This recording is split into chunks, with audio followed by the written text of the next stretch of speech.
നമുക്കിന്ന് 2025 satisfaction at the peak എന്നൊക്കെ പറയുന്ന ആ ഒരു ന്യൂസിനെ കുറിച്ച് സംസാരിക്കാം. സുന്ദരിയും സുമുഖിയും സർവോപരി സൽസ്വഭാവിയുമായ നമ്മുടെ കഷായം ഗ്രീഷ്മയെക്കുറിച്ചാണ് ഞാൻ പറഞ്ഞത്. കഷായം ഗ്രീഷ്മ ഉപയോഗിച്ച ഈ കഷായത്തിൽ ഉപയോഗിച്ച കെമിക്കൽ, അതായത് പറക്കോട്ട് ഡൈക്ലോറൈഡ് എന്ന കെമിക്കൽ ഹെർബിസൈഡാണിത്, അതായത് കളനാശിനി. അതാണ് അവൾ ഉപയോഗിച്ചിട്ടുള്ളത്. ഇതെന്ന് പറഞ്ഞാൽ ഭയങ്കര ഡേഞ്ചറസ് ആണ്, ടോക്സിക്കാണ്. ഇത് അകത്തോട്ട് പോയാൽ പിന്നെ അതിനൊരു പ്രതിവിധി ഇതുവരെ കണ്ടെത്തിയിട്ടില്ല. നമ്മുടെ ആന്തരിക അവയവങ്ങൾ ആദ്യം തന്നെ വായൽ അൾസർ അങ്ങനത്തെ സാധനങ്ങളൊക്കെ ഉണ്ടാകും.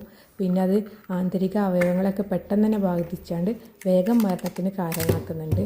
അപ്പോൾ ഇത്രയും ഒരു ടോക്സിക്കായ സാധനമാണ് ആ കഷായത്തിൽ ഇട്ടിട്ടുള്ളത്. അതുകൊണ്ട് തന്നെയാണ് പെട്ടെന്ന് തന്നെ അത് പ്രതികരിച്ചതും മരണത്തിലേക്ക് കാരണമായതും.